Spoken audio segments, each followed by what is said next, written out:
Vote দিবেন কিসে? 17 বছর না দেওয়া ভোট এবার কিসে দিবেন?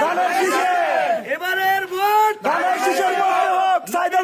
নির্বিশেষে, ধর্ম বর্ণ নির্বিশেষে তারেক রহমানকে হাতকে শক্তিশালী করতে এবারে ভোট দিবেন কিসে?